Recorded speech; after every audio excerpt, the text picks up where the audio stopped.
dans le précieux nom de notre Seigneur Jésus. Voilà notre troisième élément sur l'usage de la parole dans la manière du commencement que nous avons dit, c'est la manière de Dieu. Comment Dieu, le propriétaire de la faculté de la parole, utilise la parole lui-même. Nous avons dit que Dieu utilise la parole pour bénir. Nous avons dit plus haut que Dieu utilise la parole pour communiquer, ce que nous savons aujourd'hui en faire.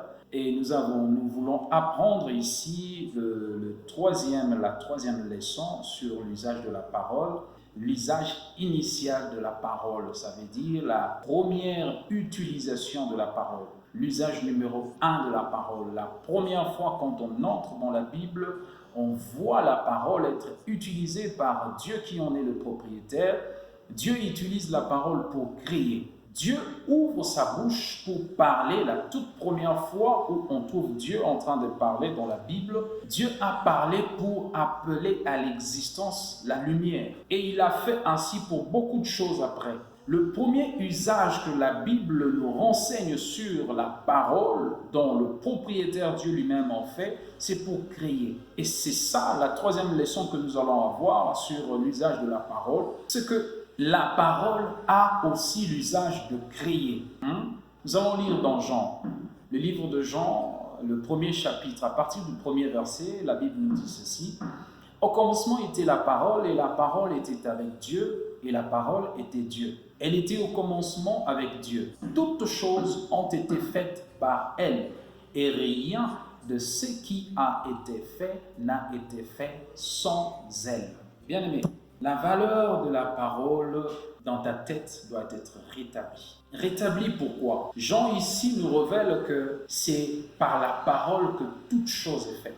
Tu peux monter, descendre, faire des recherches, on peut nous parler des Big Bang, on peut nous parler des différentes formules, on peut nous parler des réactions qu'il y a eu, tout ça pour que le monde exista. La Bible nous renseigne que la matière première pour toute chose créée, c'est la parole. On dit Dieu créa les cieux et la terre. Ici, Jean nous dit tout ce qui a été créé par la parole. Ça veut dire y compris le ciel et la terre.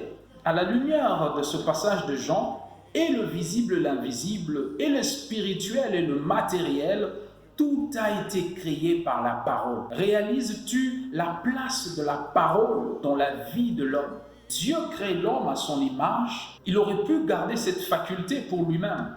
Si Dieu a disposé la faculté de la parole à l'homme, c'est parce qu'il y a des choses que l'homme peut créer en parlant, parce que Dieu n'a pas retiré de potentiel, il n'a pas diminué la valeur ou la capacité de la parole avant de donner à l'homme le moyen de parler. L'homme est fait de ce que Dieu est fait, créé à l'image et à la ressemblance de Dieu, et Dieu lui donne cette faculté-là de parler. Ça veut dire que tu peux créer par ta parole. Le diable sait la place de la parole dans la vie. Le diable le sait. Voilà pourquoi il renverse la valeur de la parole dans ta tête. Tu me diras tout ce que tu veux, tu peux accuser la conjoncture, tu peux accuser les temps, tu peux me dire que c'est le temps de la fin, l'Apocalypse nous a prévenu des difficultés, tu peux me dire tout ce que tu veux sur ta situation de vie, mais moi j'aimerais te dire que tu es responsable. Tu es responsable de ce que tu es en train de vivre à 100%. Tu continues à vivre encore ce que tu vis, que tu détestes d'ailleurs, parce que tu ne sais pas que ta parole peut crier. Tu ne sais pas que le fait que Dieu t'ait donné la capacité de parler, Dieu t'a donné la capacité de créer la qualité de vie que tu souhaites. Et le diable sait ça. Voilà pourquoi il n'arrête pas de multiplier des choses qui renversent la valeur de la parole dans notre monde. Le diable ne cesse pas de multiplier des histoires qui nous séduisent. Il n'arrête pas de multiplier des distractions pour ne pas nous emmener à considérer l'essentiel dans la vie. Ainsi, nous avons des gens qui vivent et qui passent tout leur séjour sur terre en train de se plaindre. Et ils ne vivent rien absolument de tout ce que Dieu avait prévu pour leur passage sur terre. Je vais te dire une chose. Tu crois en Dieu, mais voilà ce que tu vis. J'aimerais que ce message te révolte. J'aimerais que tu apprennes à commencer à créer des choses dans ta vie. La Bible dit sur la création qu'il y avait un chaos, un total chaos. Et dans cette situation-là, les ténèbres qui couvraient la Bible, l'absence de forme et le vide qu'il y avait dans la création, Dieu, devant cette situation-là, n'a pas dit « Oh, cette situation est trop chaotique, je ne sais pas ce que je vais faire avec cette terre. » Dieu n'a jamais dit ça. La première chose que Dieu fait, c'est l'usage de la parole pour créer. Dieu dit que la lumière soit et il a continué comme ça à crier. Tu vas me dire que lui c'est Dieu, tu vois, moi je suis un homme et tout ça, mais Dieu t'a donné l'usage de la parole. Tu sais parler. Quand tu parles en mal de ta vie, voilà pourquoi tu vis la mauvaise situation que tu détestes. Donne-toi la discipline de ne plus parler en mal de ta vie. Je disais, Dieu ne te demande pas de faire des choses que lui n'a pas fait. Tu peux me dire que Dieu a parlé comme ça, que la lumière soit, parce que lui, il est Dieu, mais il te demande de faire pareil parce qu'il sait que tu as le potentiel en toi. Dans la Bible, le Seigneur nous recommande, il dit aux faibles, dis que tu es fort. Ça veut dire quoi? N'attends pas que ta situation change. Tu es pauvre, mais confesse la richesse. Ta parole va appeler cette richesse-là. Arrête de te plaindre de ta situation parce que chaque plainte que tu sors de ta bouche est une sémence qui te garantit de te plaindre encore demain. Apprends à créer la situation que tu veux. Tu vois tes enfants vivre comme toi tu ne veux pas, alors parle à leur vie. Dis ce que tu veux voir dans tes enfants et tes enfants vont vivre comme ça. Dieu a parlé à la création, à la terre telle que je te demande de parler à tes enfants et la lumière apparu. Parle à tes enfants. Quelle ténèbre il y a dans la vie de tes enfants? Confesse. Appelle la lumière pour que cette ténèbre la part. Ne perds pas ton temps à parler sur la situation de tes enfants. Tu vas me dire, non papa, tu vois, tu sais pas quelle situation, mes enfants sont tellement impolis, ils sont tellement... Non, ne fais pas ça. Dieu n'a pas dit un seul instant, il n'a rien commenté du chaos qu'il y avait. Les premières paroles qui sortent de la bouche de Dieu, c'est ce qu'il voulait et c'est ce qu'il a dit et c'est ce qui est arrivé. Ce que tu veux, que tu ne vois pas dans tes enfants, quand tu vas commencer à le dire, ça va prendre la place de ce que tu ne veux pas. Perds pas ton temps à parler de ce que tu ne veux pas. L'enfant ne fait pas de bons points. Parle-lui, tu es intelligent, tu iras loin dans la vie. Toi, tu feras ma fierté. Tu es ma fierté. Parle à ton enfant. Sois patient avec l'enfant et parle en bien de cet enfant. Mets la sémence par ta parole de ce que tu veux voir dans l'enfant. Crée la vie que tu veux pour tes enfants. Crée la vie que tu veux pour ton entreprise. Dieu te donne un travail, mais tu te mets à te plaindre de ton patron. Tu te plains directement de Dieu parce que ce travail ne vient pas de ton patron, mais ça vient de Dieu.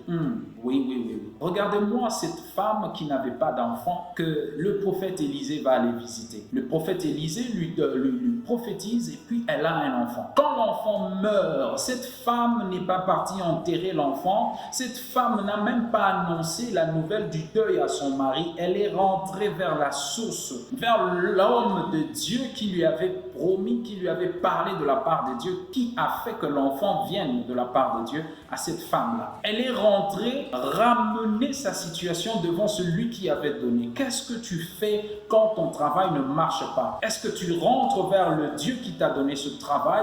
Continue à abonder d'actions de grâce, même si tu ne vois rien par rapport à ton travail, et dis à Dieu, tu m'as donné, je sais que ça vient de toi. Ne minimise jamais ce que Dieu te donne. Je t'invite à prendre l'attitude de Christ quand il reçoit les 2 poissons et les 5 pains. Christ ne dit pas à ses disciples, vous êtes insensés, ça ne suffira pas avec toute cette foule. Il n'a pas dit ça. Il a pris les pains, il a béni Dieu à cause de ce que Dieu a donné. Si ce que Dieu t'a donné a un problème, apprends à reconnaître d'abord que ça vient de Dieu. Ensuite, Dieu fera le reste. Sais-tu qu'il y a un miracle derrière l'action de grâce? Apprends à bénir Dieu, à rendre gloire à Dieu pour la faculté du parler qu'il t'a donné. Et fais-en bon usage. Je vais prier pour toi. Seigneur, je bénis ton saint nom parce que tu es le Dieu qui nous parle en temps réel, le Dieu qui nous fixe. C'est le message, oh Dieu, qui m'a transformé donné, tu me permets de le partager avec mes frères, avec mes sœurs, ô Dieu, de partout dans le monde,